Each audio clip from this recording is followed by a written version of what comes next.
18 juin 2010. L'histoire m'emmerde. Aujourd'hui, nous commémorons l'appel du 18 juin, lancé de Londres par le général de Gaulle.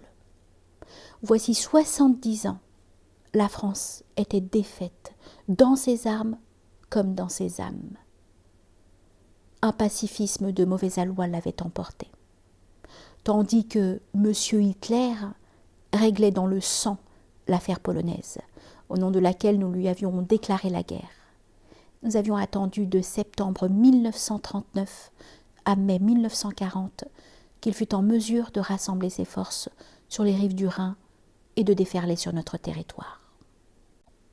L'incurie de Gamelin, à qui je dénie le titre de commandant en chef, l'impuissance des politiques à faire prévaloir l'intérêt de la nation sur les calculs partisans, un peuple abandonné à ses démons, voilà le spectacle que nous offre encore une troisième république à l'agonie. De tout cela, en ces temps de commémoration, il ne sera pas question.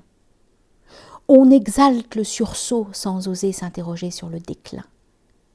Moi, qui ai eu le triste privilège de lire jour après jour les stigmates de cet effondrement sur le visage décomposé et couvert de honte de mon père ou de ma mère, je redouble aujourd'hui de colère à la seule idée que, 70 ans plus tard, aucune voix ne s'élève pour dénoncer l'idéologie meurtrière du Front populaire, dont nous savons désormais qu'elle se prépara dès les années 20 dans les bureaux du NKVD.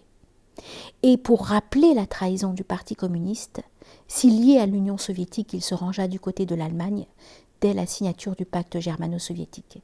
Et enfin, pour maudire la Chambre du Front populaire d'avoir voté les pleins pouvoirs au maréchal Pétain. Quand l'histoire dérange, on dit d'elle que c'est du passé. Eh bien, ce passé ne passe pas. Moins encore aujourd'hui qu'hier. À croire que certaines blessures, loin de cicatriser, ne laissent pas de s'aviver avec le temps. C'est qu'à l'horizon de tous ces mensonges par omission, car l'histoire n'est qu'un tissu de mensonges par omission, il y a l'ouverture des camps de concentration, l'abaissement de notre pays et l'empoisonnement des consciences par des idéologues complices.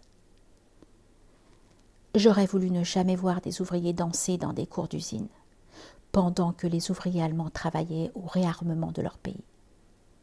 J'aurais voulu ne jamais voir le visage veule de M. Gamelin, le regard plein de morgue de M. Paul Reynaud.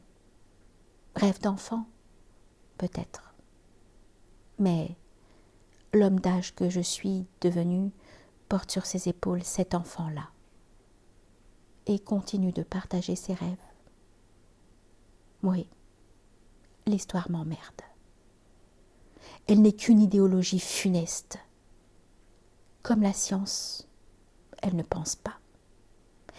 Elle est ce qu'en font les vents dominants.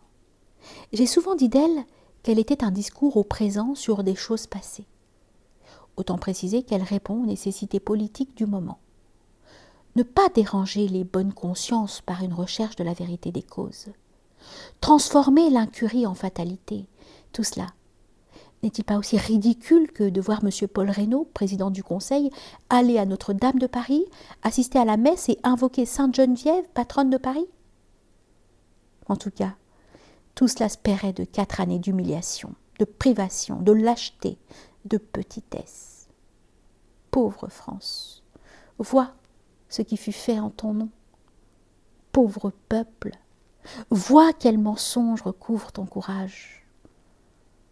Pauvre enfant que je fus, continue à me nourrir de tes saintes colères.